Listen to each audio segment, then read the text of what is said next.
Bénis-les, Seigneur, là où tu es. Père, nous t'adorons. Nous t'exaltons. Nous n'oublions pas la croix, Seigneur. Nous n'oublions pas ta mort, Jésus. Surtout, nous célébrons ta résurrection. Nous célébrons tes bienfaits, Jésus. Nous connaissons le prix de ta mort. Nous connaissons, Seigneur, les avantages du salut et tout ce que tu as investi dans nos vies. Sois donc exalté, Seigneur, ce matin. Sois glorifié, ô tendre Père. Car tu es digne d'être exalté, tu es digne d'être béni, tu es digne d'être loué. Sois manifesté, ô notre roi Jésus. Sois magnifié, ô notre Seigneur, parce que tu es digne d'être exalté, Jésus. Nous te glorifions, ô Seigneur. Sois béni, ô notre Dieu. Qui est semblable à toi, Seigneur? Qui est comme toi, Jésus? Ce matin, nous voudrons reconnaître ton rang. Nul n'est comme toi, Seigneur. Nul n'est semblable à toi, Jésus. Nous voudrons reconnaître ton caractère, ô Seigneur. Tu es un Dieu bon. Tu es plein de bonté. Tu es amour dans nos vies. Tu es tout ce qui est merveilleux chez nous. Tu es merveilleux, ô tendre Père. Accepte, ô Père de gloire, que nous reconnaissons ton autorité ce matin. Et nos esprits répondent, ô Père de gloire, à ce que tu es, Jésus. Tu es élevé au-dessus de tout. Tu es le Seigneur Dieu puissant, glorifié et exalté. Merci Jésus et merci Seigneur. Tu règnes dans nos cœurs, tu règnes dans nos vies, tu règnes dans tout ce que nous sommes. Merci Seigneur, merci Jésus, et merci notre roi. Merci Jésus, merci Seigneur. J'aimerais prier pour ceux qui sont en route, Seigneur, et prier pour ceux qui sont en cellule, au Père de gloire. Merci pour tes faveurs et tes grâces qui abondent sur nos vies. Et surtout, merci sur ta parole, pour ta parole, Jésus, dans nos vies. Une chose, je prie ce matin, que tu ouvres notre entendement, que tu ouvres nos connaissances, Seigneur. Accepte que ce ne soit pas un moment de démonstration des pensées humaines, mais une démonstration de l'esprit, où ton esprit est en mesure d'apporter la conviction et la parole qu'il faut dans le cœur de mon frère et dans son esprit. Seigneur, que les suggestions qui proviennent de ta parole puissent apporter l'affirmation dans nos cœurs, afin que nous savons quoi dire à chaque instant de nos vies. Je prie pour mon frère, Seigneur, que notre entendement soit ouvert et que la compréhension, Seigneur, soit digne de ceux qui ont accepté ton nom. Merci, Seigneur, pour ce que tu fais avec nous et ce que tu as accompli dans nos vies. C'est dans le nom puissant de Jésus que nous avons ainsi prié. Que quelqu'un m'aide à faire cette déclaration avant d'entrer dans la parole de Dieu ce matin. Père, je te suis reconnaissant de ce que tu m'as jugé digne de me confier ta parole. Je suis né par ta parole. Je vis par ta parole. Au-dessus des circonstances et de toute autre situation. Je sais, Seigneur, que je gagne toujours. Je réussis toujours. Et je prospère toujours. Selon ce que dit ta parole. Dans le nom puissant de Jésus. Est-ce qu'on peut célébrer ce Seigneur des Seigneurs? Ce roi des rois. Merci beaucoup, veuillez vous asseoir. Bonjour à tous. Bonjour à tous. Merci d'être venus. Merci beaucoup, veuillez vous asseoir. Nous sommes en train de parler de Phronesis et la prière. Ça fait un bon moment que nous couvrons presque la même chose, mais tous les jours, le Seigneur ne cesse de nous révéler ce qu'il a. Et nous avons dit que Phronesis, c'est une sagesse et la sagesse de Dieu. Celle-ci, nous l'avons appelée parce qu'elle est attachée à la prière, la compréhension active qui pose des actes et qui nous cause à le faire, tout en suggérant des lignes d'action en Christ. C'est une compréhension, pas une connaissance, une compréhension. Parce que nous avons dit, c'est bien d'avoir une information, c'est bien d'avoir une connaissance sur un certain sujet, mais si tu en restes là, tu ne feras rien. On ne peut agir que sur base d'une compréhension. C'est comme ça que cette sagesse de Dieu, elle nous permet de nous asseoir dans une compréhension qui pose des actes et qui nous cause à le faire. Et elle ajoute, tout en suggérant des lignes d'action en Christ. En fait, c'est une sagesse qui apporte la compréhension et en même temps, elle nous suggère des lignes d'action en Christ. Et nous avons souligné que les lignes d'action ou les suggestions doivent être en Christ ou de Christ. Et il y a une raison pourquoi est-ce que nous avons dit ça. Parce que cette sagesse ou cette compréhension, la première des choses qu'elle fait dans la vie de quelqu'un, c'est nous établir dans la vérité de vie qui est en Christ. Il y a une vérité en Christ que tu ne peux jouir que si tu parviens à cette compréhension de ce que Dieu a fait pour toi en Christ. Et c'est comme ça que j'en appelle vraiment à votre attention pour qu'on essaie d'asseoir ces choses ici. Et nous avons dit dans les réalités de vie que cette sagesse nous communique. Il faut d'abord comprendre que c'est la nouveauté de vie tout d'abord. Et quand elle nous communique, elle est en train d'étancher la soif du besoin, des suggestions, des détails et des affirmations. Il y a dans chaque personne une soif de comprendre la nouveauté de vie que nous avons en Christ. C'est une vie que tu n'as pas connue avant, que tu n'as pas vécue auparavant. Et d'ailleurs, en recevant Jésus-Christ comme Seigneur et Sauveur, si tu as été prêché par un bon évangéliste, il va te dire maintenant commence la nouveauté de vie. Parce que la Bible dit, les choses anciennes sont passées, voici toutes choses sont devenues nouvelles. Quand tu reçois Jésus-Christ comme Seigneur et Sauveur, tu commences une nouveauté de vie. Tu n'améliores pas ta vie. Tu ne modifies pas ta vie. La nouveauté de vie, ce n'est pas une amélioration de vie ou une bonification de vie. Tu ne parfais pas ta vie. C'est un don de Dieu qui nous assoit dans sa propre nature afin de diffuser Dieu dans le monde. C'est la divinité active dans le monde. Personne n'a jamais été né de nouveau avant toi. C'est-à-dire, quand tu es né de nouveau, ta référence, c'est toi. Et maintenant, comme c'est une nouveauté de vie, tu vas poser la question à celui qui t'y a conduit. Tu m'as dit que c'est la nouveauté de vie. Je vis comment? Il va te dire, regarde Jésus. Regarde Jésus. Nous avons besoin d'avoir les suggestions de l'auteur de cette vie-là. Parce que personne d'autre que toi, ou encore personne d'autre avant toi, ou après toi, n'aura la vie que tu as. Nous ne sommes seuls témoins. Nous sommes seuls témoins de la vie que nous avons reçue en Jésus-Christ. Je suis autant sûr de la nouveauté de vie que j'ai, que de la nouveauté de vie que le bien-aimé Rachat a. Il n'y a que moi qui peux confirmer que j'ai reçu la nouveauté de vie. Et ainsi, parce que je ne peux pas me fier, c'est ce que Rachat me dit, et la manière dont Rachat vit, je ne peux non plus me fier à la manière de ma propre vie. Nous devons tous avoir le même vecteur, le même dénominateur commun, la même démonstration. Et notre prototype, c'est Jésus-Christ. Il faut que ça reste Jésus-Christ. Il faut que je dise une chose ici, parce qu'en référence de ce que j'ai dit, pour que quelqu'un s'en ne complique pas. Moi, recevoir Jésus-Christ comme Seigneur et Sauveur ou naître de nouveau, c'est la liberté en Jésus-Christ. Ça signifie ça. Pour quelqu'un d'autre, ça peut signifier, ouf, maintenant là je peux prendre mon vin tranquillement, sans que personne ne me juge.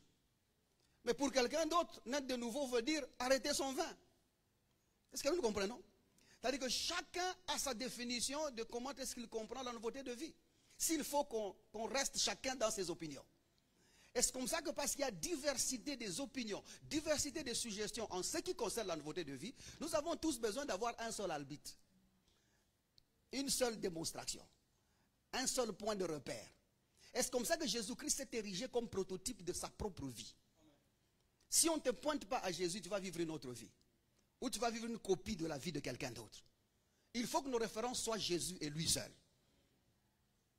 Et c'est comme ça que les disciples ont été très souples en disant, ils disaient, soyez nos imitateurs, mais pas imitateurs de comportement, pas imitateurs de la manière de vivre.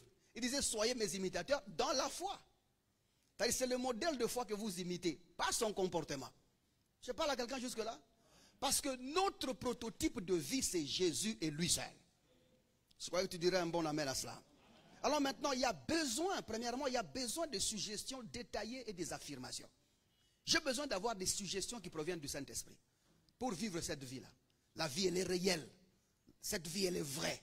Mais j'ai besoin d'avoir des suggestions qui proviennent de là. Et la deuxième des choses, il y a aussi le besoin de parvenir à la fusion avec le Saint-Esprit. Dans cette nouveauté de vie, tu as le besoin de fusionner avec le Saint-Esprit. Pas d'être utilisé par le Saint-Esprit. Parce que si le Saint-Esprit commence à t'utiliser, il ne t'utilisera pas chaque fois. Et entre les deux moments que tu utilises, au milieu, là, tu fais quoi? Nous avons besoin de fusionner avec le Saint-Esprit. Parce que pour que quand nous dormons, nous sommes quand même alertés par l'Esprit. Quand nous nous réveillons, nous sommes quand même alertés par l'Esprit. Que le Saint-Esprit soit l'encre de nos vies. Que nos mouvements soient ses mouvements. Que nos dires soient ses dires. Que lorsque nous touchons, que ce soit le Saint-Esprit qui touche. Quand tu marches, que ce soit le Saint-Esprit qui marche. Quand tu entres à un endroit, le Saint-Esprit est entré. Et bien évidemment, quand tu sors de cet endroit-là, le Saint-Esprit est sorti. Regarde, chaque personne qui ne t'aime pas, c'est le Saint-Esprit qu'on rejette. Mets ça dans ta tête là. Si tu vis avec cette conscience-là, tu verras que tu vas t'en sortir. Chaque fois que tu entres dans un lieu de travail, que ce soit un bureau, que ce soit n'importe où tu arrives, quand tu entres, il faut déjà se dire que le Saint-Esprit vient d'entrer. C'est ça, non? Et quand tu sors, Quand on te perd, c'est le Saint-Esprit qu'on a perdu. Et quand on te reçoit, c'est le Saint-Esprit qu'on a reçu. Et cette conviction-là, fais exprès pour qu'à chaque fois que tu aies la conscience de la présence de Dieu dans ta vie. Ça aide à chaque moment. La troisième des choses, il y a aussi les besoins d'affirmation qui nous poussent ou qui boostent nos déclarations.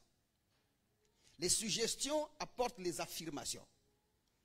Et les affirmations boostent nos déclarations. Nous avons reçu Jésus-Christ par les suggestions de l'Esprit, qui ont apporté les affirmations dans nos cœurs. Et ces affirmations nous ont fait confesser Jésus-Christ comme Seigneur et Sauveur. À chaque étape de ta vie prochaine, c'est comme ça que tu vivras. Les affirmations viendront. Les suggestions viendront. Ça apportera les affirmations. Les affirmations te feront confesser et la confession produira les confessés. Ça sera toujours comme ça. Ça ne se fera pas autrement. Tu as cru en confessant Jésus-Christ comme Seigneur et Sauveur, tu vivras en confessant dans tout. Est-ce que nous le comprenons? Quelle que soit la situation que tu vivras, les suggestions viendront. C'est quoi ta santé? Qu'est-ce qui te perturbe? Qu'est-ce qui te dérange? Les suggestions de l'esprit vont venir, qui ne seront bien évidemment pas les suggestions du médecin en cas de maladie. C'est ça, non? Et ces suggestions qui vont venir vont soit renforcer ce que le médecin a dit ou essayer de contredire ce que le médecin a dit. Et par après là, ces suggestions apporteront les affirmations. Par affirmation, nous dirons que les suggestions ont trouvé raison dans la parole de Dieu. Ça a affirmé ce que Jésus-Christ a fait pour toi en Christ. Et ce n'est que sur base de ça que tu confesseras. Et ce que tu vas confesser sera le résultat d'une affirmation certaine qui provient par le Saint-Esprit. Et c'est comme ça que tu t'en sortiras toujours. On va y démontrer au fur et à mesure que nous avançons pour essayer de faire un exemple là où nous allons. Et c'est comme ça que Paul est en train de dire en 2 Corinthiens chapitre 4, le verset 13, il dit, et comme nous avons tous le même esprit de foi exprimé dans la parole de cette écriture, nous avons cru, c'est comme ça que nous avons parlé. Nous avons cru dans les affirmations. Et c'est comme ça que nous avons parlé. Quand tu es affirmé, tu dis quelque chose. Tu ne peux pas te taire. Et j'aimerais dire à quelqu'un, la vie chrétienne, c'est parler. Les gens calmes en Christ souffrent calmement.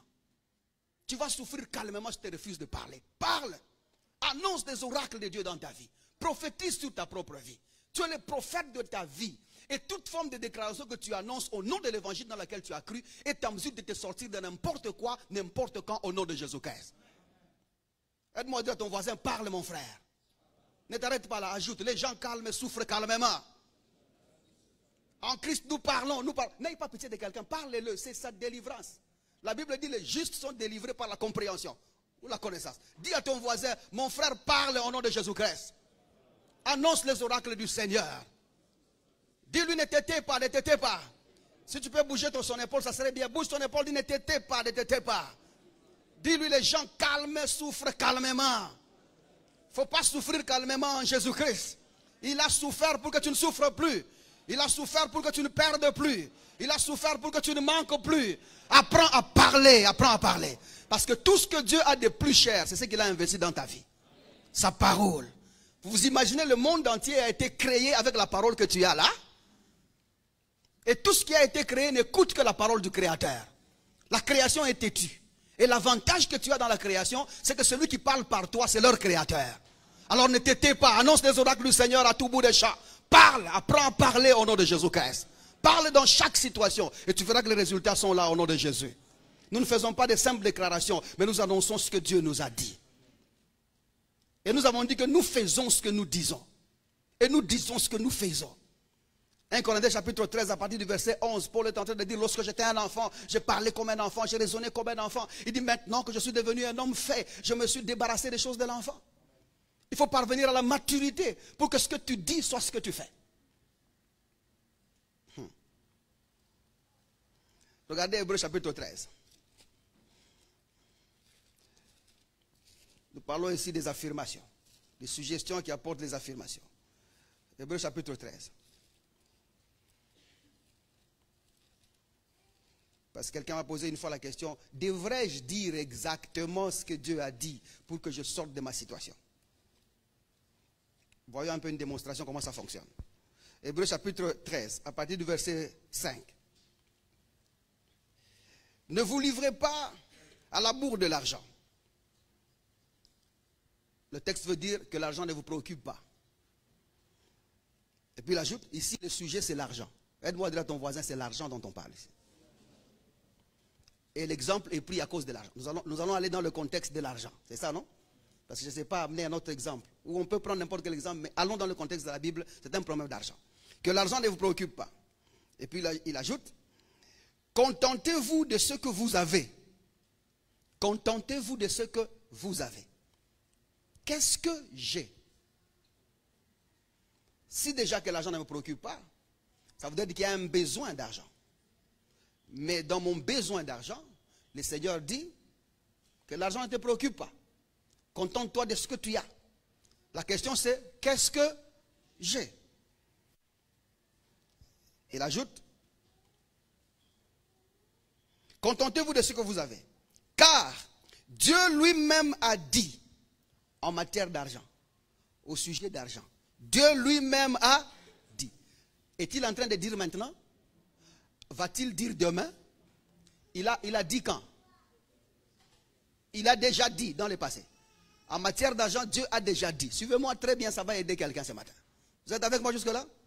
Dieu lui-même avait déjà dit dans le passé. Je ne te délaisserai point et je ne t'abandonnerai point. Qu'est-ce que Dieu a dit en matière d'argent? Je ne te délaisserai point, je ne t'abandonnerai point. Qu'est-ce que j'ai?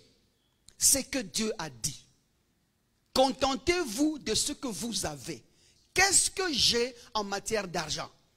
Je ne t'abandonnerai point, je ne te délaisserai point. C'est ce que j'ai. Tout ce que j'ai, c'est ce que Dieu a dit en cette matière-là. Et maintenant, il ajoute, parce que cette parole de Dieu qu'on a entendue doit apporter, ce sont des suggestions, c'est une suggestion. Cette suggestion par l'Esprit va apporter l'affirmation. C'est comme ça qu'il ajoute au verset 6. C'est donc avec assurance, parce que l'affirmation est arrivée, que nous pouvons dire, Dieu a dit, maintenant dans la situation, je peux dire. Je peux dire parce que Dieu a dit. Dieu a dit pour que je dise. Maintenant, qu'est-ce que moi je dis? Je ne dis pas, tu as dit, tu ne m'abandonneras point, tu ne me délaisseras point. Ce n'est pas ce que tu dis. Parce que le problème là, c'est un problème d'argent. Ce que tu as, c'est sa présence.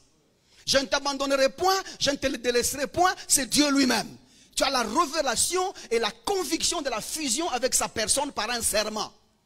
Il a juré de ne pas t'abandonner, il a juré de ne pas te délaisser. Au milieu de ta situation, tu dois dire, Dieu a dit pour que tu dises. Maintenant, quand les affirmations montent, les affirmations ramènent la situation, la déclaration dans la situation.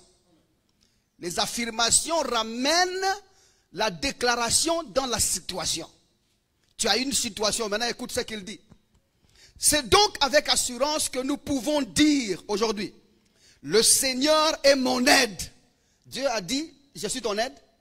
Dieu a dit, je ne t'abandonnerai point, je ne te délaisserai point. Mais le gars a un problème d'argent. Les affirmations amènent la déclaration dans la situation. Et il dit maintenant, le Seigneur est mon aide. Je ne craindrai rien. Je ne crains ni mon bailleur, ni la dette que j'ai. Je ne crains le paiement d'une facture. Je ne crains pas le paiement d'une facture à l'hôpital. Je ne crains pas l'achat de quelque chose. Je ne crains rien parce que le Seigneur est mon aide. En fait, ce qu'il fait là, c'est de ramener la présence du Seigneur comme la monnaie qui paye tout. Et puis il ajoute, il dit, que peut me faire un homme? Parce que bien évidemment, là où il y a des problèmes d'argent, derrière, il y a un homme. Que peut me faire un homme? À cause du serment de la présence de Dieu dans ta vie, tu dis ce qu'il t'a dit. Ce que tu as là, il m'a dit, il ne m'abandonnera pas. Maintenant, tu t'adresses à la situation. Tu dis, l'Éternel est mon aide. Il n'y a pas de situation, il me laissera parce qu'il est présent dans ma vie. Que peut me faire un homme? Je ne crains rien. Je ne crains rien. C'est comme ça que tu amènes les affirmations. Les affirmations s'élèvent dans la déclaration. Tu dis, le Saint-Esprit te donnera quoi dire à l'instant. Sur base des suggestions qui ont motivé les affirmations qui sont dans ta vie. Je parle à quelqu'un jusque-là? Et quelle que soit la situation que tu vis. Est-ce comme ça qu'il est important de considérer ce que tu as. Et ça devient important que tu écoutes l'évangile tous les jours. Que tu n'écoutes pas comment tu es lié. Combien tu es dans le péché. Que tu n'écoutes pas combien les sorciers te poursuivent. Que tu n'écoutes pas combien les gens te veulent du mal. Tu as besoin d'écouter ce que Dieu a fait pour toi en Christ. Parce que ce n'est que ça qui va produire les affirmations avec lesquelles tu vas déclarer les choses dans ta vie. Regardez ce que Paul est en train de dire. Allons à 2 Timothée chapitre 1er, à partir du verset 8.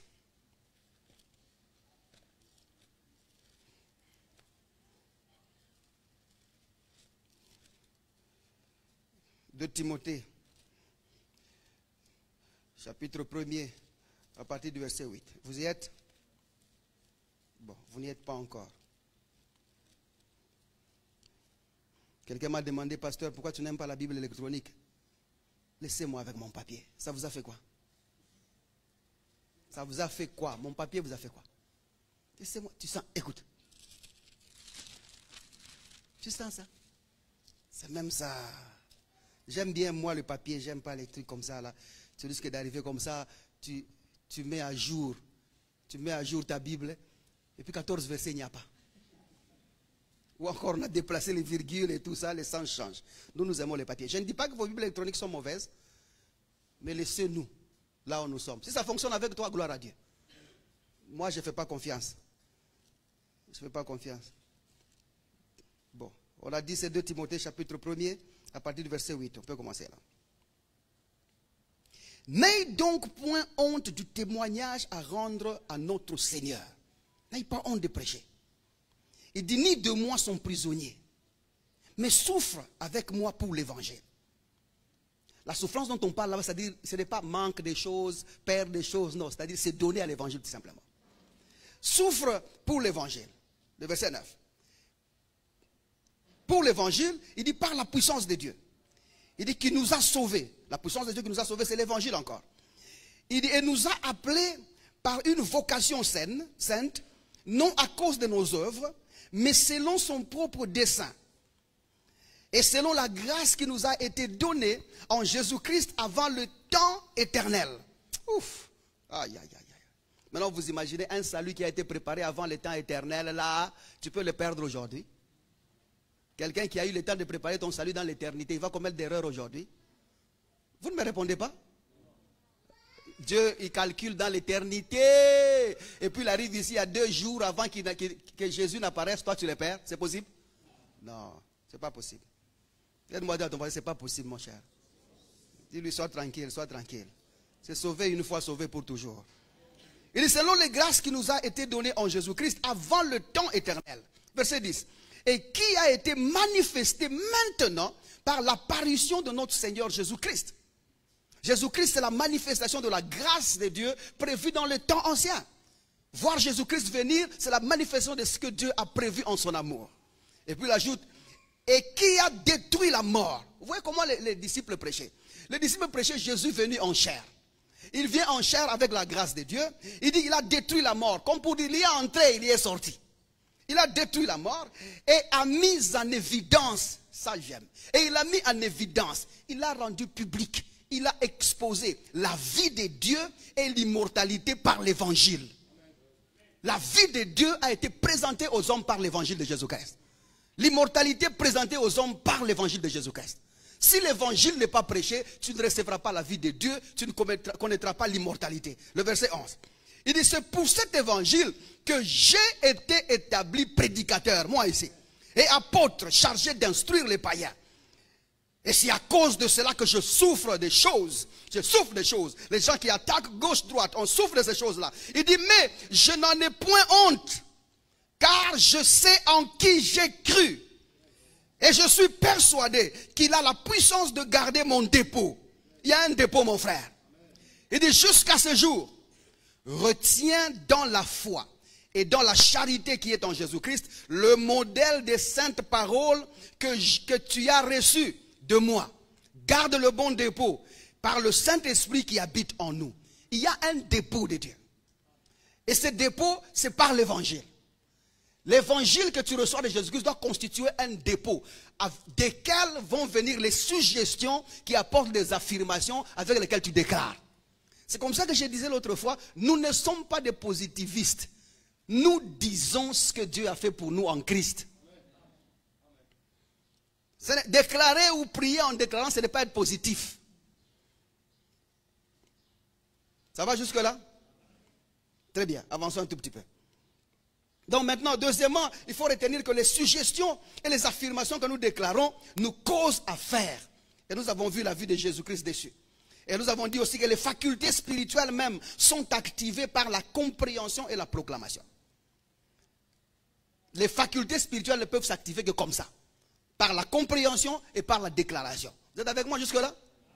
Je répète, les facultés spirituelles ne peuvent être activées que par la compréhension et la déclaration. Tu ne fonctionneras pas dans ce que tu ne comprends pas.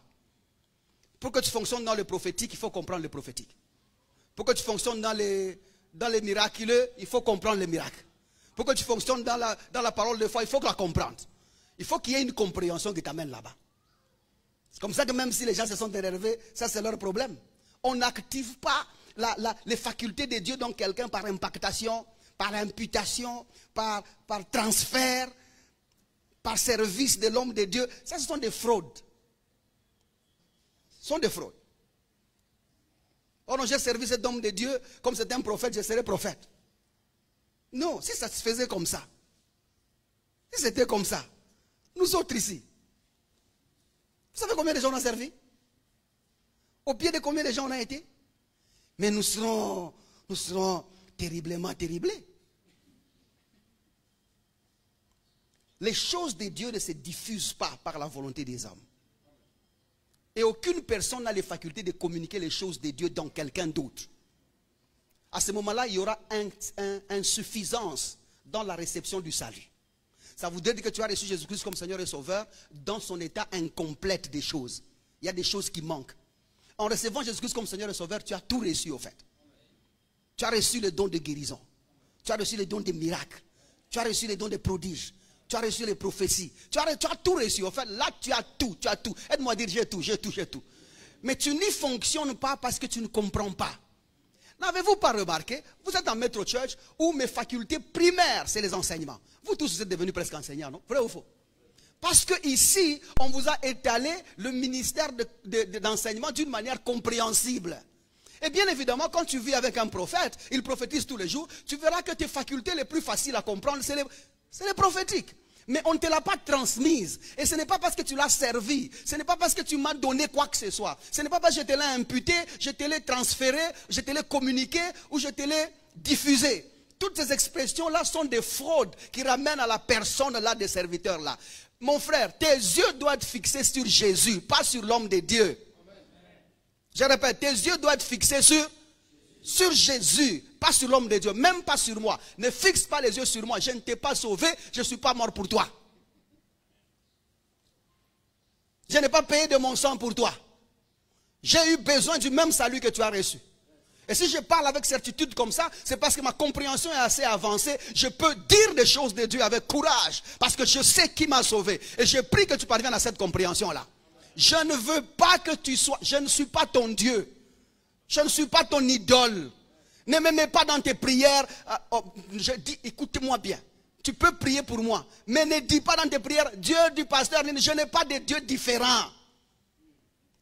Si celui-là n'est pas trouvé en Jésus-Christ, d'ailleurs, pardon, ne me mets pas dans tes prières. Dieu du Père, comment dire? Non, je ne suis pas ton Père dans ta prière. Je refuse. Ne me cite pas là-bas, tu me crées des problèmes. Laisse-moi en paix. Ne me cite pas dans tes prières. Je ne suis ni une porte. Je ne suis ni un passeport. Je ne suis ni une clé. Je ne suis pas une formule magique. Pardon, pardon. Ne me cite pas. Et tu es là, non. Si ce n'était pas les dieux du pasteur. Ah, pardon, s'il te plaît, pardon. Non, non. Nous avons tous cru en Jésus-Christ comme Seigneur et Sauveur. C'est l'unique Dieu qu'on a élevé au-dessus de nous tous. La Bible dit, Dieu, il se tourne vers le Fils et il dit, ton trône, ô Dieu, est éternel. Dieu a élevé Jésus, il ne m'a pas élevé moi. Pas élevé moi. Laissez-moi en paix. Est-ce que le communiqué est passé? Dieu du pasteur Nado, je t'invoque maintenant. Et puis toi, tu l'invoques. Donc il n'est même pas en toi. Tu vois, si tu commences à invoquer mon Dieu, c'est un autre esprit. Donne-moi, demoiselle, tu as compris. Vous m'avez déjà entendu ici, si ton Dieu est mort, essaye le mien. Est-ce que j'ai déjà dit ça ici? Non, si quelqu'un m'a entendu qui me rappelle, même une fois, j'ai déjà dit ça. Pardon. J'ai cru au Seigneur Jésus-Christ. Avec tout ce que j'ai. Je suis mort et ressuscité en lui. Et j'ai la conscience de sa présence dans ma vie. Et j'ai besoin que tu y parviennes aussi. C'est ça mon plus grand souci. Je ne t'appelle pas à moi. Je t'appelle à tourner les yeux vers Jésus-Christ. Laisse-moi tranquille, pardon. J'ai pris 5 minutes de mon sermon pour te dire ça. Qu'on ne t'entende pas. Oh non, j'étais en train de prier. J'ai vu Papa Nado en train de venir dans mes rêves. Il m'a dit, mon fils, tout va bien. Et puis tes rêves là-bas, non, c'est un démon que tu as vu. Chasse-le. Chasse-le. Chasse-le. Ne me vois même pas dans tes rêves. Même si je te donne un bon conseil au nom de Jésus. Quitte. Même un visage qui peut t'amener des messages, c'est celui-ci. Pas celui-ci. Ça c'est pour vous dire seulement que ne mettez pas d'importance sur moi. Mettez plutôt l'importance dans la parole que je vous prêche. Et ma parole elle est claire, elle vous pointe à Jésus-Christ. Pas à ma personne. C'est comme ça que dans cette église, j'ai refusé depuis le début que personne ne vienne ici pour dire je bénis le Seigneur parce qu'il m'a guéri, je bénis le Seigneur parce que... Et pourtant les miracles se font tous les jours. Mais je refuse ça parce que ce que ça crée en fin de compte, c'est si votre Dieu est mort et c'est le mien. Donc quand tu vas commencer à dire que j'ai prié pour toi et les miens sont partis, maintenant moi, qu'est-ce que tu me crées? Je vais m'arranger bien. Bon, je vous ai dit que les serviteurs sont différents. Ça ne va créer que ça. Ça ne va créer ça. Laissez-moi tranquille. Laissez-moi prêcher Jésus. Je ne veux pas être connu autrement que prédicateur de l'évangile. Nous sommes ensemble jusque-là. Il y a donc un dépôt. Et ce dépôt-là remplit nos vies. La troisième chose que nous avons dit, c'est que cette compréhension est limite et délimite nos acquis en Christ. Et nous avons dit, tout ce que tu prétends être, tout ce que tu prétends avoir, savoir ou pouvoir, n'a de sens que si on peut le définir en Jésus-Christ. Autrement, tu n'as rien et tu n'es rien. Accepte que ton savoir, ton pouvoir, tout ce que tu possèdes soit défini en Jésus-Christ. Si tu peux définir tout ce que tu fais, tout ce que tu peux en Jésus-Christ, à ce moment-là, tout va bien. Mais si tu n'es pas en mesure de le faire, revois ça au nom de Jésus-Christ. Parce qu'elle nous cause à limiter et à délimiter nos vies en Jésus-Christ. Vous êtes avec moi jusque-là? C'est comme ça que j'ai dit, quelqu'un m'a appelé l'autre fois, non, maintenant toi tu commences à refuser les alliances.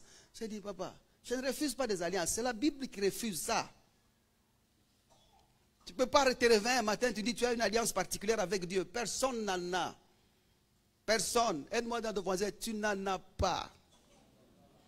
Ce n'est pas parce que tu as donné à Dieu ton salaire là que c'était un signe d'alliance. Non. Et lui, laissons seulement. Quand on va parler des impacts du salut, on va bouger ça. Et tu comprendras que tu ne peux pas être en alliance avec Dieu. Ce n'est pas possible. Et puis tu n'as même pas honte, tu te rappelles à chaque fois, quand tu es dans une difficulté, tu te rappelles, Seigneur, rappelle-toi de mon alliance. Tu es le Dieu de l'alliance. Quelle alliance? Il a pris avec toi cette alliance quand et quel jour? Parce que tu lui as donné l'argent en francs congolais. Les francs congolais qui dévaluent tous les jours ici. Tu as donné l'argent à Dieu qui dévalue tous les jours. Ton alliance va tenir. C'est quand que tu l'avais donné? En 1996. En 1996, nous avions des nouveaux Zaïre. C'est ça, non? Je pense. Les nouveaux Zaïre convertis en francs congolais, c'est déjà un problème. Convertis en dollars, on ne tient même pas. Est-ce que c'est en mesure de tenir une alliance avec Dieu jusqu'à aujourd'hui? Ça ne peut pas. Réveillez-vous un peu. Notre Dieu ne peut pas être soudoyé. On ne peut pas soudoyer Dieu. On ne peut pas corrompre Dieu. Il ne peut pas être en alliance avec quelqu'un. Il a déjà été en alliance avec Jésus. Et toi et moi, nous sommes le produit de cette alliance-là. Il faut que ça entre dans ton esprit là. Arrête de dire que tu es en alliance avec Dieu. C'est une fraude. Nous sommes dans une relation paternelle. Dieu est père, nous sommes ses enfants. Et un père et ses enfants ne sont jamais en alliance. Si tu es en alliance avec Dieu, c'est ton partenaire. Vous avez créé le monde ensemble. Vous avez organisé le salut. Tu étais là. C'est quelle alliance? La troisième des choses qu'elle fait, rentrons pas, je ne vais pas m'anticiper, on va en parler plus tard. La troisième des choses que cette compréhension apporte, c'est qu'elle nous affermit dans la doctrine de Christ pour une perspective commune en vue de l'œuvre de Christ. L'œuvre du ministère de Christ. Nous tous sommes pointés par là.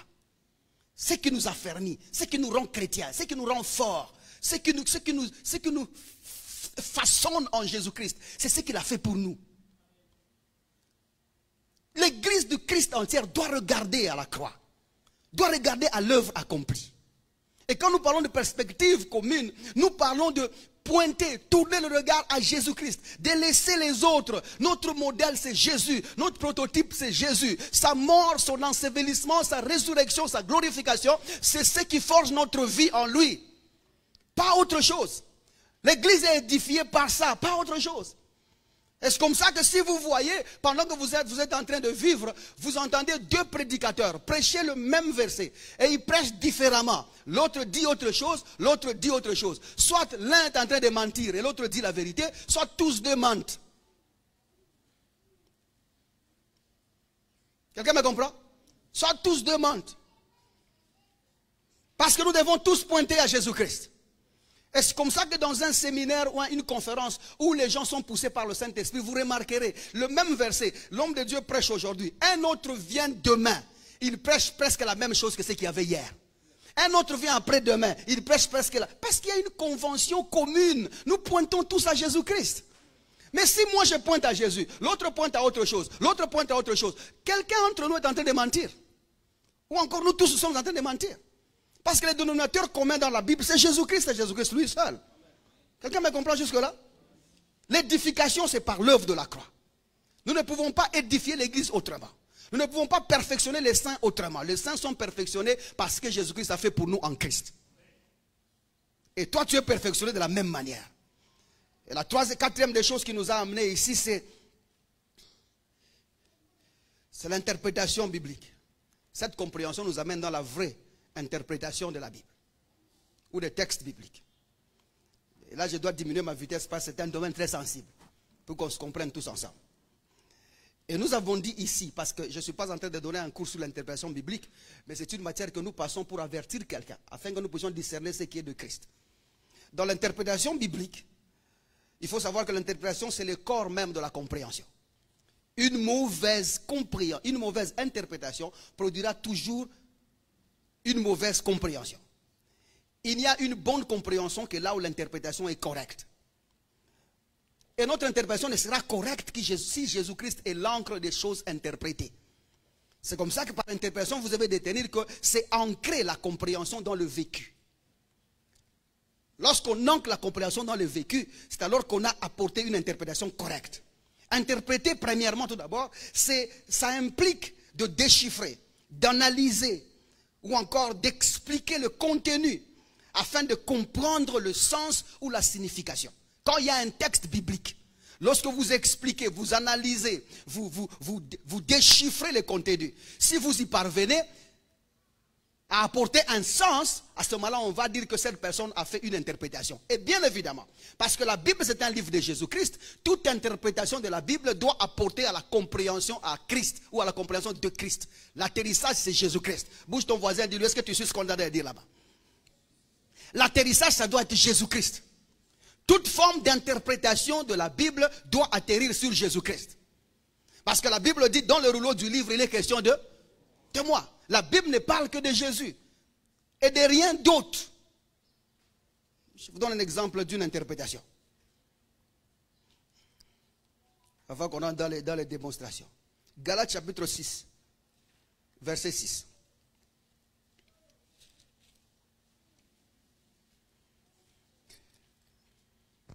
Galates chapitre 6, verset 6.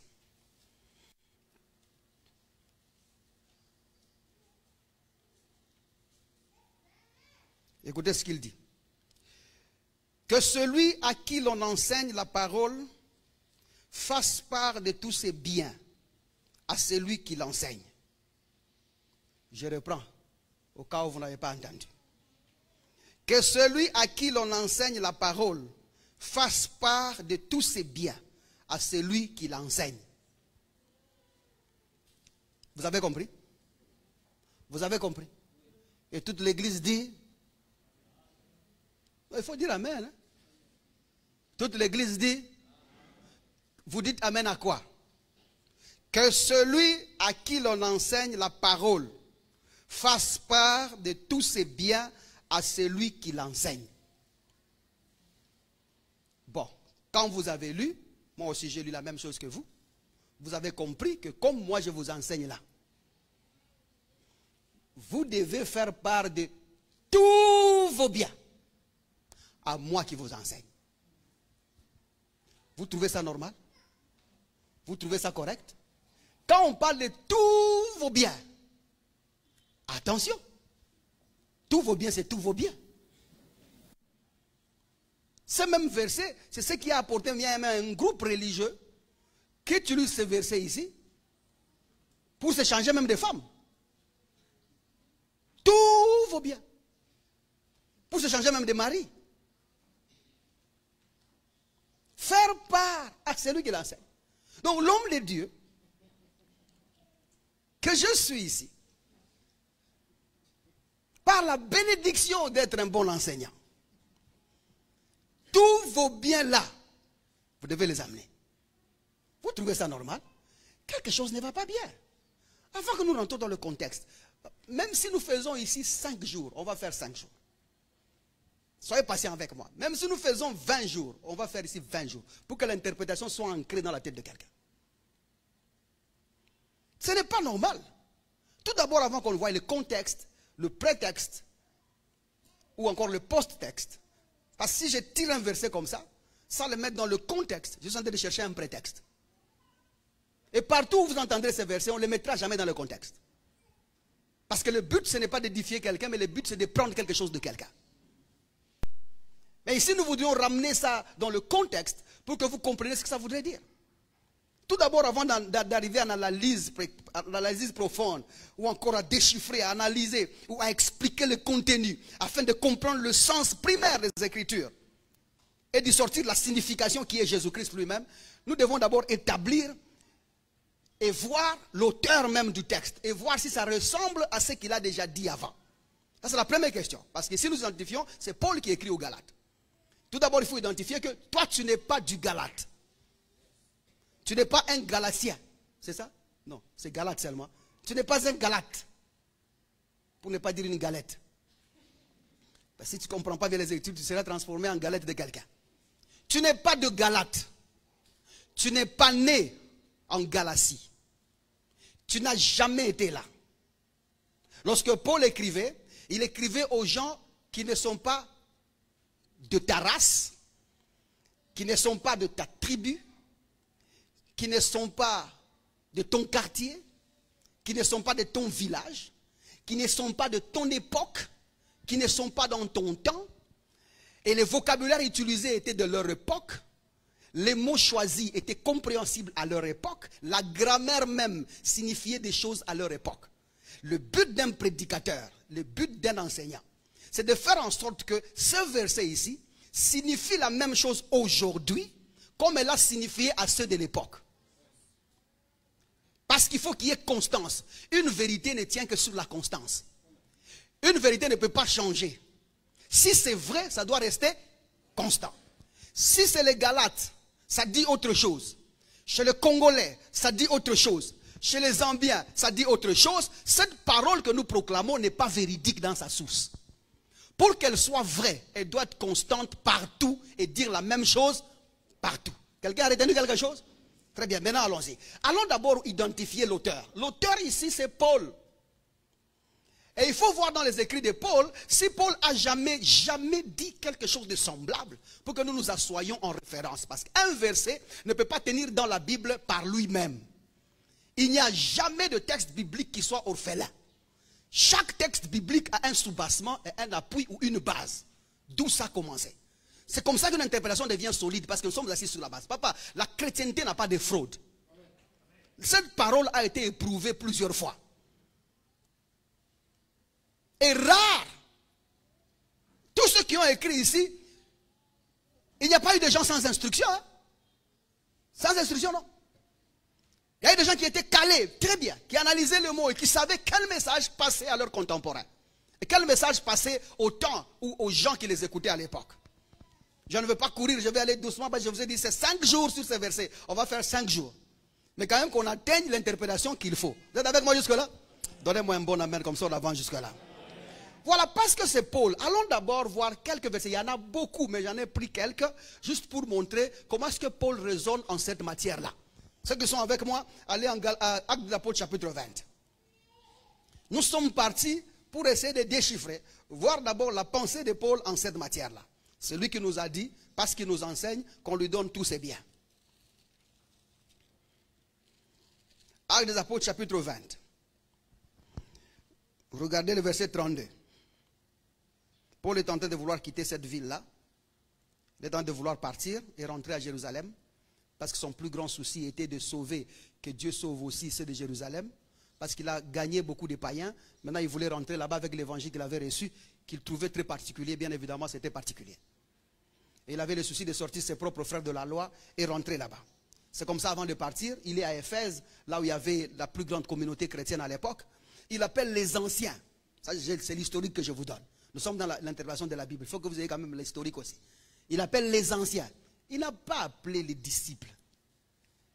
Il n'a pas appelé les chrétiens. Il a appelé les anciens. Et les anciens, dans le langage de la Bible, sont ceux qui étaient dignes de conduire une congrégation. Ceux qui pouvaient diriger un peuple. Les anciens au même titre que Jean, qui était appelé ancien. Les anciens au même titre que Pierre, qui était appelé ancien. Que Paul lui-même. Donc il a appelé les gens qui restaient avec l'église. Il les a appelés. Venez ici. Après les avoir parlé de 2-3 choses, au verset 20, au verset 30, parce que c'est de ça, 32, parce que c'est de ce qui nous concerne. Il dit, et maintenant frères, je vous recommande à Dieu. Parce que je ne sais pas où vous laissez. Il dit, je vous recommande à Dieu et à la parole de sa grâce. Voyez, il donne référence à l'évangile. Restez dans l'évangile. Aide-moi à dire à ton frère, reste dans l'évangile. Pas dans les opinions de quelqu'un. Pas dans les sentiments de quelqu'un. Reste dans l'évangile. Il dit, à celui qui peut édifier et donner l'héritage avec tous les sanctifiés. Voyez ici que Paul personnalise l'évangile. Il dit carrément que l'évangile c'est Dieu. Et c'est lui l'évangile là qui peut accorder l'héritage ou donner l'héritage avec tous les saints par l'édification qu'elle produit. En d'autres termes, il dit restez dans la parole. Restez dans l'évangile. Moi je parle mais vous restez dans la parole. Je ne vous demande pas de commencer à penser à moi. Non, moi je vous dis, restez dans la parole. Vous avez le souci que je vais aller mourir là où je pars, mais vous, restez dans la parole. Je demande à ce que vous restez dans l'évangile, ça va vous édifier. Le verset 33. C'est Paul qui parle. Vous savez d'où nous venons? Vous reconnaissez d'où nous venons? Bon, dites-moi un bon amen comme ça, je vois qu'on est ensemble. Vous savez d'où nous venons? Nous venons d'où? Galates 6:6. Maintenant, nous sommes en train de vouloir voir la pensée de l'auteur. Est-ce que cette pensée est correcte avec l'auteur? Regardez 33. Je n'ai désiré ni l'argent, ni l'or, ni les vêtements de personne. Ah. Ne nous enseignait-il pas? Ne méritait-il pas qu'on lui donne tous nos biens? Mais celui qui doit recevoir tous nos biens nous dit, quand j'étais chez vous, je n'ai désiré ni argent. S'il n'a pas désiré, il veut tout simplement dire, de moi n'est jamais né le désir de vous demander quoi que ce soit. J'étais chez vous, mais je n'ai pris de rien. Ni l'argent, ni l'or, ni le vêtement de personne. 34. Vous savez vous-même que ses mains, montrant ses propres mains, que ses mains, qu'est-ce qu'ils ont fait ces mains? Ont pourvu à mes besoins et à ceux des personnes qui étaient avec moi. Donc quand il venait prêcher quelque part, il venait avec le courage de ses mains, il travaillait avec ses mains afin de couvrir ses besoins et les besoins de ceux qui étaient avec lui. Même ceux qui étaient avec lui n'ont jamais été à la charge d'une quelconque église. Parce que Paul travaillait suffisamment pour nourrir tout le monde et se nourrir lui-même.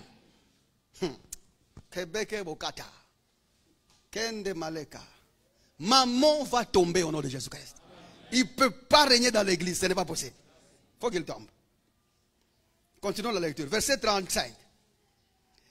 Il dit, je vous ai montré de toute manière que c'est en travaillant, pas en demandant, pas en panier d'action de grâce, pas en panier de soutenir la maison de l'homme de Dieu.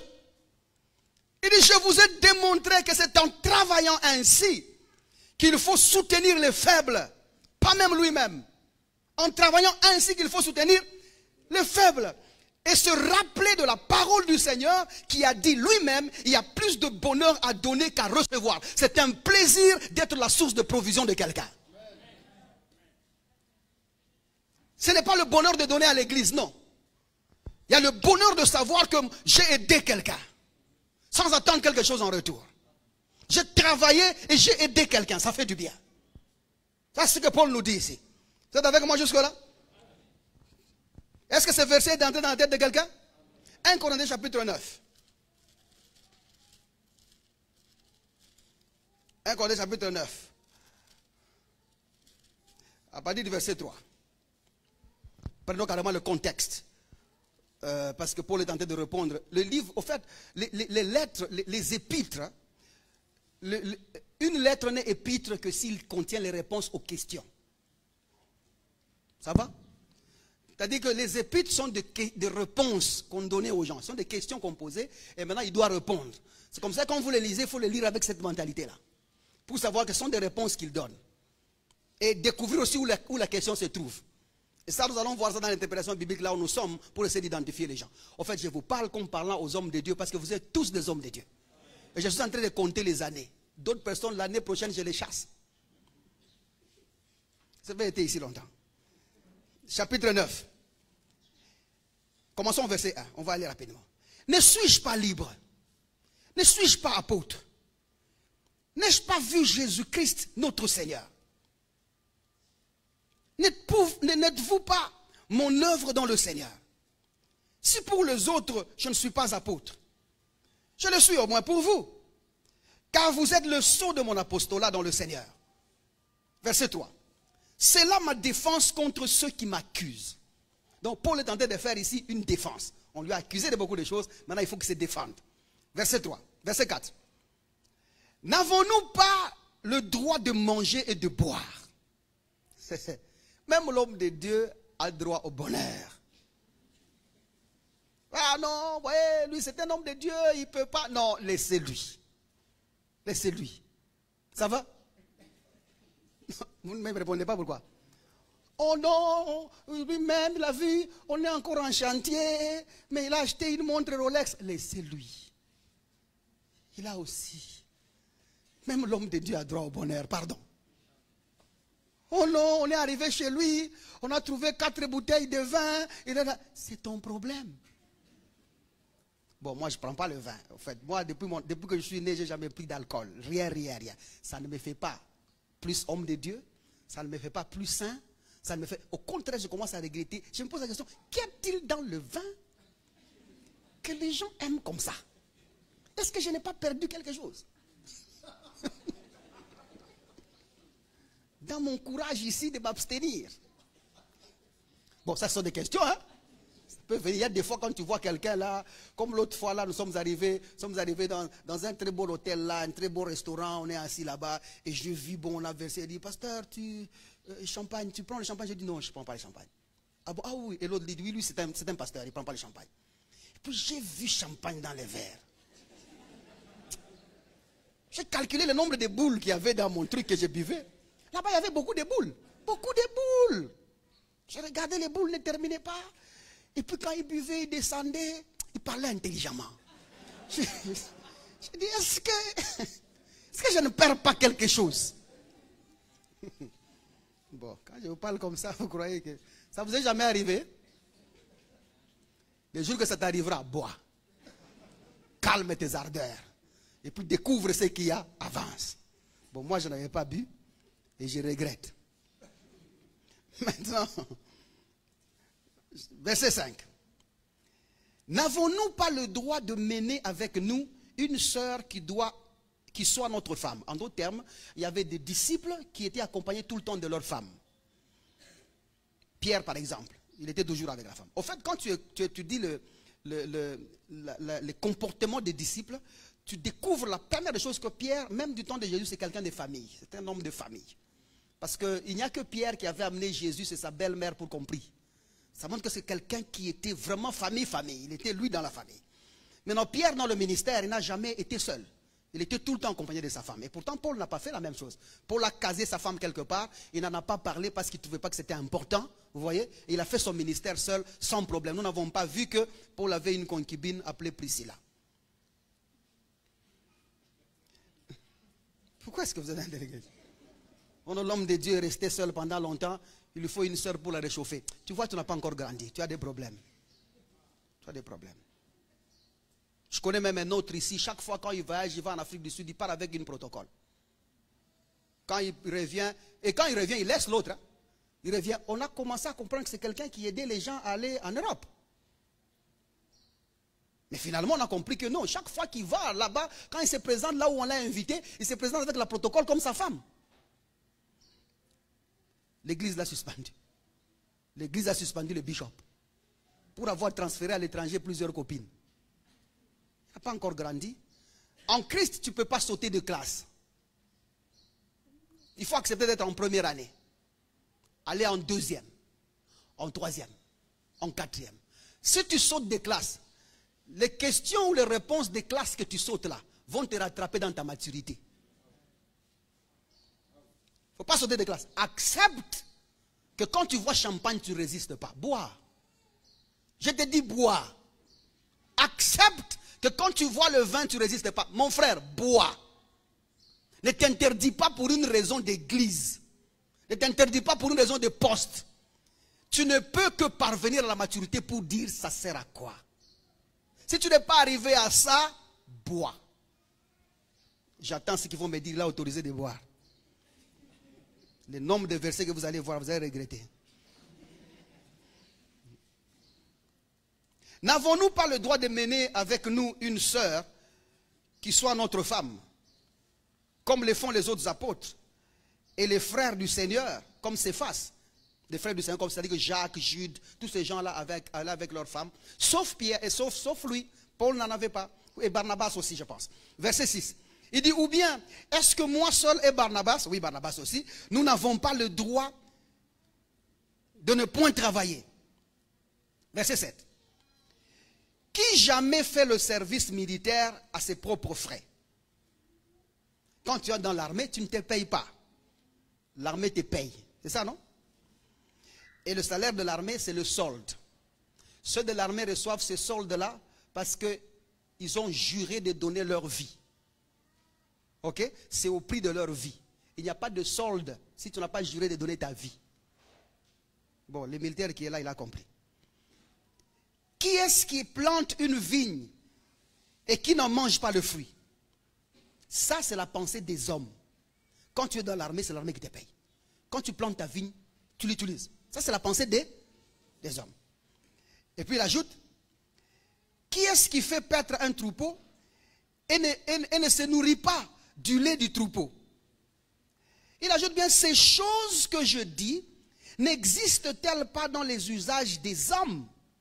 Ce que je viens de vous dire au-dessus là, c'est ça la pensée des hommes. C'est-à-dire quand tu es dans quelque part, on doit te payer là-bas. C'est l'armée qui te prend en charge. Vous voyez là, on parle de paître les troupeaux. Un pasteur, l'usage pastoral, c'est paître le brebis ou le troupeau. Le troupeau là, ce sont les enfants de Dieu. Vous êtes avec moi jusque-là? Ce ne sont pas des animaux. Hein? Ce ne sont pas des animaux pour que tu commences à coucher avec une sœur, tu dis que je consomme mon troupeau. Ça, c'est la pensée des hommes. On explique que c'est la pensée des hommes. Verset 8. Ces choses que je dis n'existent-elles pas dans les usages des hommes? La loi ne dit-elle pas aussi, à part que les hommes pensent, la loi dit aussi, car il est écrit dans la loi de Moïse, tu ne museras point le bœuf quand il foule les grains. En d'autres termes, quand le bœuf est en train de planter, les graines qui tombent là, il peut aussi en manger. Tu ne peux pas lui fermer la bouche et lui refuser parce que pendant qu'il plante, il peut aussi manger. Je dis bien pendant qu'il plante, il peut aussi manger. Paul vient de relever le niveau. Tu ne peux manger qu'au nom de ton travail. Donc si tu ne fais rien, tu ne manges pas. En d'autres termes, si on m'invitait quelque part, par exemple pour prêcher, je peux manger les foufous là-bas. Quand je suis venu prêcher. Mais je ne peux pas demander qu'on me paye pour ce que je suis venu faire. Parce qu'en prêchant, ils peuvent me donner à manger. C'est comme ça que je ne peux pas aller prêcher une semaine. Depuis que tu étais parti en mission, une semaine. Comme l'autre là, une semaine, tu ne pars pas. Ce sont les gens qui t'ont fait partir de Kinshasa, Lubumbashi. Tu arrives ici, tu ne veux plus rentrer. Le séminaire est déjà fini, mais tu es là. Tu commences à demander au pasteur qui t'a invité de te trouver d'autres églises où tu dois encore prêcher. Et le jour que tu pars, le frère qui a sponsorisé ton séjour à l'hôtel, il va maintenant pour payer. Il compte, il dit l'homme de Dieu était ici 10 jours. C'est ça, non? Bon, 10 jours, 250 par jour fois 10, ça fait combien? 2500. Il vient innocemment avec son 2500 pour lequel il a travaillé parce qu'il a dit je veux soutenir l'œuvre de Dieu et payer l'hôtel du frère ou du pasteur qui est venu. Et puis le frère appelle son pasteur, papa, bon, on a dit ce n'est plus 2500, c'est 4800. 4800, la facture c'est 4800, on dit 4800, non, attends moi frère, là-bas j'arrive. Le pasteur arrive là-bas avec les secrétaires et tous les gens du comité, ils arrivent là, il a quoi? C'est 4800 comment? Donnez-nous d'abord la facture. On imprime la facture. Depuis que la machine est imprimée, crac, crac, crac, crac, crac, crac, crac, crac, crac. Quand on imprime là-bas, il y a vin, il y a whisky, il y a Bordeaux, il y a des... Ah! Donc l'homme de Dieu qui était à l'hôtel là, quand nous le voyions le soir au séminaire avec les yeux rouges, ce n'était pas l'onction. Ce n'était pas l'onction, ça n'a jamais été l'onction. Il prenait le pied. Prenez le whisky. Une longue facture comme ça. Les vestes qu'il a déjà pris dans les boutiques. Même le frère qui doit payer, il dit, ah, je n'avais que 2500. Ah là, moi-même, mon 2500, je reprends, je repars avec. Je ne donne pas. Je ne donne plus. Du moment que tu prêches là, on peut te donner la nourriture, tu manges. Parce que tu es en plein service. Ça, c'est l'interprétation que nous pouvons donner à ne pas museler le bouc. Avançons un peu dans les liens. Car il est écrit dans la loi de Moïse, tu ne museras pas le bœuf quand il foule le grain. Dieu se met-il en peine des bœufs? Ou parlait-il uniquement à cause de nous? Oui, c'est à cause de nous qu'il a été écrit que celui qui laboure doit labourer avec espérance. Et celui qui foule le grain, fouler avec l'espérance d'y avoir part. Et quand tu travailles, là tu prêches, tu en as aussi part. Regardez ici encore, Paul vient de changer. Maintenant, il ne dit pas manger parce que tu plantes. Maintenant, il parle d'y avoir part. C'est-à-dire que ce que tu plantes, tu en as part. Retenez bien le mot, tu en as part. Ce qui voudrait dire que les résultats que tu espères avoir dans ta plantation, tu as part dans ces résultats-là. Ça change complètement. Et je vais être clair au fur et à mesure que j'avance. Nous sommes à quel verset là? Verset 11 maintenant. Si nous avons sémé parmi vous les biens spirituels, est-ce une grosse affaire si nous moissonnons vos biens temporels? Est-ce que c'est un problème que je t'appelle, je dis frère donne-moi 5000? C'est un problème? Non, je vous demande. Comment vous commencez à bouder? Vous ne voulez pas? Parce que je vous enseigne la parole de Dieu. C'est un problème que je t'appelle, frère, j'ai besoin d'un peu d'argent, donne-moi. C'est un problème? Hein? Sœur Bérénice, c'est un problème que je t'appelle, Dada, donne-moi quelque chose.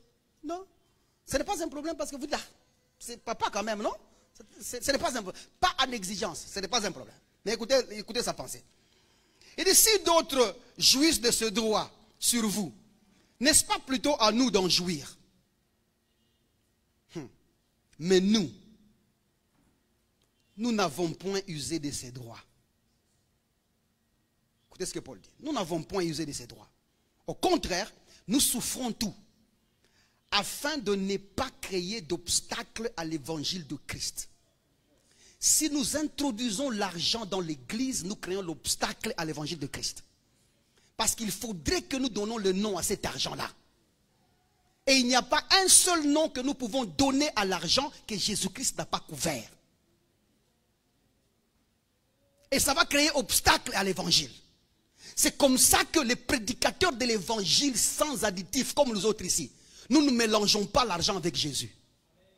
Parce que si je veux te voir grandir en Christ, je dois sortir l'argent de ton parcours.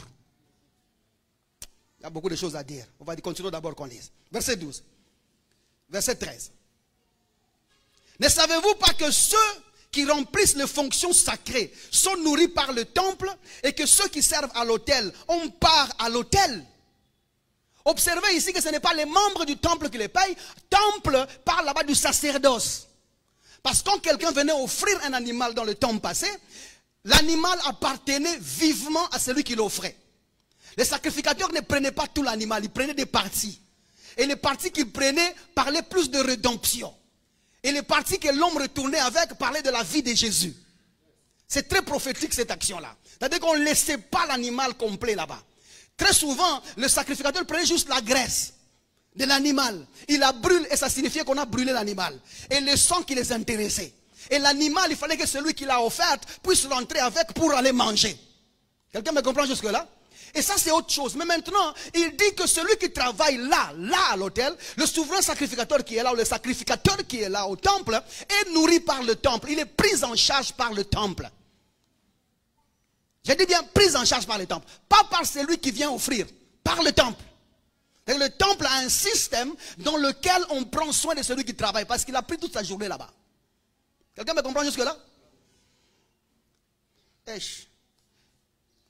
Il ajoute, on part à l'autel. De même aussi, le Seigneur a ordonné à ceux qui annoncent l'évangile de vivre de l'évangile. Pas de vivre par l'évangile. Regardez bien dans vos Bibles. On n'a pas écrit de vivre par l'évangile. On a écrit de vivre de l'évangile. C'est-à-dire que du moment que je travaille à l'autel, je pars à l'autel. Avoir part aux effets de l'autel. L'évangile a des capacités de changer la vie de quiconque. De la même manière que je prêche cet évangile et ça change vos vies, la même puissance qui est dans l'évangile qui affecte vos vies est en mesure d'affecter aussi ma vie. Je vis de ce que j'annonce, pas parce que j'annonce. Est-ce que quelqu'un me comprend jusque-là? Si toi tu peux gagner dans cette vie à cause de ce que je t'ai prêché, c'est pourquoi tu as dit Amen. Je peux aussi dire Amen à la même chose et avoir le même résultat. C'est ce que la Bible est en train d'enseigner ici. Vivre de l'évangile, pas par l'évangile. L'évangile, ce n'est pas une source de provision financière pour quelqu'un. Tu ne peux pas dire toute ma vie, moi je ne fais que prêcher, je vis parce que je prêche. Non. Non. Tu es en train d'avoir des profits sur ce pourquoi tu n'as pas été appelé de vivre pour. Nous vivons de l'évangile, pas par l'évangile. Nous sommes où là? 14. Mon temps est en train de partir, il faut qu'on finisse. Verset 14. Vous êtes tous jusque là. 15 maintenant. Pour moi, je n'ai usé d'aucun de ces droits. Et ce n'est pas afin de les réclamer en ma faveur que j'écris ainsi. Car j'aimerais mieux mourir. J'aimerais mieux mourir. Mourir de faim. Mourir de manque. J'aimerais bien mourir de maladie. Mourir de manque d'aide. J'aimerais bien mourir. Et puis il ajoute. Sans mou là, pourquoi je me perds? J'aimerais bien mourir que de me laisser enlever ces sujets de gloire. C'est un sujet de gloire de ne pas maltraiter les enfants de Dieu pour que tu aies l'argent. C'est un sujet de gloire. Mais les gens ont perdu la gloire parce qu'ils veulent vivre par ça. Et c'est comme ça que, regardez, tous ces politiciens ici ne respectent plus les hommes de Dieu. Parce qu'ils pensent que les hommes de Dieu, leur travail, c'est seulement demander, essayer de fabriquer des prophéties pour avoir l'argent à gauche et à droite. Et les gens se moquent de nous. Les gens là dehors sont fatigués des hommes de Dieu parce qu'ils trouvent que homme de Dieu veut dire demander l'argent. Et même les jeunes gens qui font ministère maintenant, dans leur tête, ils pensent que je vais aller servir Dieu parce que je vais gagner ma vie là-bas. Et c'est la mentalité qu'on les a donnée. Au lieu de leur montrer Jésus, afin que ces gens soient édifiés et changent ces pays et transforment les choses, nous les attirons plutôt à un modèle de vie corrompu, égoïste et malfrat. Ça le vrai mot. Des malfaiteurs comme ça. Nous continuons un peu. Je n'ai usé d'aucun de ce droit, afin de ne pas perdre ma gloire. Verset 16. Il dit, si j'annonce l'évangile, moi, c'est un des versets qui me fait pleurer. Moi, quand je lisais ça, j'ai pleuré avant. Il dit, si j'annonce l'évangile, ce n'est pas pour moi un sujet de gloire. Je ne veux pas être une star. Je n'annonce pas l'évangile pour être connu. Il dit, car la nécessité m'en est imposée. C'est une nécessité, mon frère. Et ça me fait mal quand je regarde mes frères et sœurs en train d'être maltraités par les gens. Leurs propres frères les maltraitent, mais au nom de l'objet de leur salut. La parole de Dieu qui était censée te sortir des liens, de te sortir de l'esclavage, est devenue l'outil de maltraitance. Ton propre frère te maltraite avec la parole qui est venue te libérer. Ça, c'est une nécessité. Déjà dans notre temps ici, le baptême d'eau qu'on connaissait a changé en bain de purification. Nous sommes avec vous. C'est maintenant le bain de purification. On ne baptise plus seulement. Maintenant, il y a un autre baptême où un homme de Dieu doit entrer dans une baignoire ou avec une assiette en train de frotter une maman là, en train de lui faire le bain de purification. La femme de quelqu'un, tu n'as même pas honte, tu la purifies avec l'eau de régie des eaux. Pendant que la Bible que tu tiens en main dit déjà vous êtes purs par la parole que je vous ai annoncée. C'est la parole qui nous purifie, pas l'eau de robinet. Bain de purification. Avant, là, on oignait d'huile. On te oint d'huile. Oindre, c'est frotter. Mais maintenant, là, il y a le baptême d'huile. Tous ces jeunes gens qui veulent être prophètes, là, on les amène dans une rivière quelque part avec une source. On les met là-bas, on les plonge 3 fois. Et puis, on les verse des bouteilles d'huile. Afin qu'ils commencent à voir les révélations des familles des gens. Un modèle fétichiste comme ça. Pendant que vous me regardez comme ça, c'est dans notre temps ici qui commence à exister les poudres d'onction. Vous avez déjà entendu ça, poudre d'onction? C'est maintenant partout les poudres d'onction. Vous allez à l'église avec la poudre. On prie pour la poudre. Et l'homme de Dieu commence d'abord par appuyer la poudre. Et toi tu es là. Et les gens sont remplis. Avec les poudres d'onction. Naïfs comme ça. La Sainte Seine que nous connaissons, il y a maintenant la Sainte des chairs. Vous avez entendu la Sainte des chairs? La Sainte des chairs, c'est cette Sainte Seine là où on tue les vrais agneaux. Et on verse de son propre sang. Il y a une maman en train de tourner là pour que le sang ne se coagule pas. Et les gens sont en train de couper les mouchopo. Ils prennent et puis ils sont remplis, ils sont là. Avec le tam-tam. Tout le monde est rempli. C'est dans notre temps ici. Déjà la Sainte Seine a beaucoup de problèmes. Mais maintenant on ajoute la Sainte des chairs. Et vous n'avez pas entendu du savon céleste. C'est dans notre temps ici. Que dire du sel de réparation? Le sable de rachat. Le sable qui rachète ton territoire. Ça, ce sont des choses de notre temps. Le sable de possession des territoires. Où on te demande de prendre le sable de ta parcelle pour aller. Tu es locataire, tu prends le sable de ta. Ce n'est pas chez toi. Que dire des offrandes de notre temps? Les offrandes, il y en a plein, il y en a plein. J'ai écouté une vidéo que quelqu'un m'a envoyée, là, je ne sais pas si c'est Saint-Tiche ou qui m'a envoyé une vidéo comme ça, où quelqu'un, un homme de Dieu est en train de dire, si tu es dans une église où on ne te parle pas d'argent, quitte cette église. Tu es malade? Quelque chose, vous buvez quoi? Quelque chose ne va pas bien avec vous? Quitter une église parce qu'on ne me parle pas d'argent? C'est le ministère de Jésus-Christ que nous faisons, ce n'est pas le ministère des finances. Ça c'est le ministère de Jésus. Quitte une église si on ne te parle pas de Jésus. Tu n'as pas suivi l'argent ici. Si tu as besoin d'argent, va à l'économie. Si tu as besoin d'apprendre l'argent, va à l'ISC soir. On enseigne l'argent là-bas. Il y a même les facultés des banques. Va apprendre là-bas. Ça, c'est ici, c'est Jésus et lui seul. Tu dois être fou. Je me dis, mais quelque chose ne va pas bien où ils sont ensorcelés. C'est quoi ça? Maman, il va partir au nom de Jésus-Christ. Tu dis à tout le monde là, non, si tu es dans une église, on ne te parle pas d'argent, quitte cette église. Mais quelque chose ne va pas bien avec toi. Et je m'en fous combien d'années tu es dans le ministère. Il y a un problème avec toi. Vraiment un grand problème. Et tu es même fier. Les gens viennent pour apprendre l'argent à l'église. Quitte l'église si on ne te parle pas de Jésus. Tu as suivi Jésus ici. Si on te parle d'autre chose que Jésus-Christ, quitte l'église. Est-ce qu'il faut qu'on achète un micro? Est-ce qu'il faut qu'on ait un micro pour que Jésus soit prêché? Est-ce qu'il faut qu'on ait des baffles pour que Jésus soit prêché? Il faut qu'on ait une église pour que Jésus soit prêché? Moi ici, si je me mettais en cours de route là, les gens ne vont pas venir. Est-ce besoin de quoi que ce soit pour que je dise non, l'argent, même les vidéos que vous me filmez là, il faut une... Est-ce que moi j'ai besoin d'une caméra maintenant? On peut me filmer même par téléphone. Regardez les raisons. Même les pasteurs qui parlent là, lui n'est-ce pas, il a une caméra, lui n'est-ce pas, il a des baffles. Est-ce que c'est pour ça que vous êtes venus? Nous n'avons jamais fait ici une annonce pour dire donnez l'argent pour qu'on achète un synthétiseur ici. Vous êtes venus parce qu'on vous a dit cet homme-là, comme Pierre a dit, où irons-nous? Car c'est chez toi qu'il y a la parole de vie. Les gens doivent venir à l'église parce qu'ils vont écouter Jésus là-bas. Pas suivre un homme. Pas pour aller donner l'argent.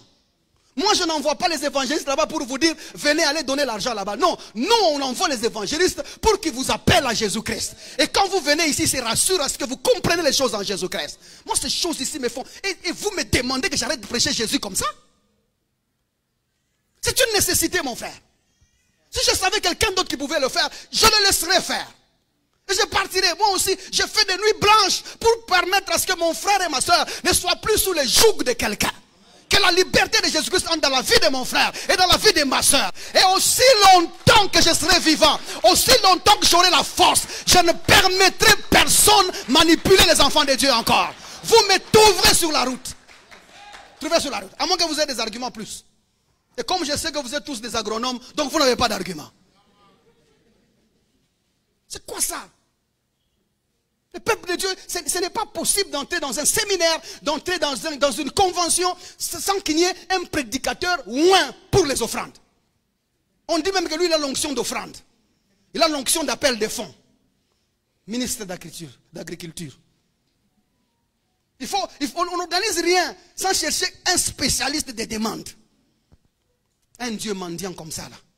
Vous n'avez même pas honte de le mettre en public. Laissons là. Laissons là. Laissons là.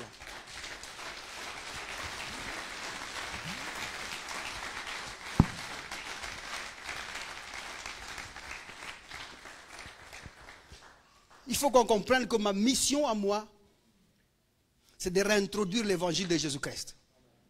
Protéger l'évangile de Jésus-Christ. Et puis le maintenir pour la prochaine génération. Quelle église voulez-vous laisser à vos enfants? Si tu ne veux pas gagner les âmes, juste gagner les âmes, au moins, prêche Jésus pour tes enfants. Quelle église tu veux laisser à tes enfants? Je t'ai donné déjà ce qui se passe dans nos églises aujourd'hui. Il y a même la poudre d'onction. Nous allons déjà avec les fouets à l'église. Nous sommes dans une église où les gens apprennent le catch pour tuer les diables avec. Kangandoki quoi? Tombolaye, wa. Bete un amir, boum. Les gens, de grandes personnes. Hein? Maintenant, quelle église tu vas laisser des enfants? Si tu aimes tes enfants, embrasse Jésus. Si tu aimes tes enfants, prêche Jésus-Christ. Si tu aimes tes enfants, ne laisse pas l'église là où elle est aujourd'hui. Annonce Jésus-Christ. Au travail, prêche Jésus-Christ. Dans tout ce que tu es, prêche Jésus et annonce Jésus. Gagne les âmes. Ne laisse pas les âmes de Dieu souffrir comme ça. Cette diffusion a été sponsorisée par des frères et sœurs qui croient en l'avancée de l'évangile de Jésus-Christ et Jésus-Christ crucifié sans additif. Si vous désirez vous joindre à eux, veuillez nous contacter au plus 243 99 000 2760 ou encore par email à l'adresse maîtrechurchrdc@mail.com.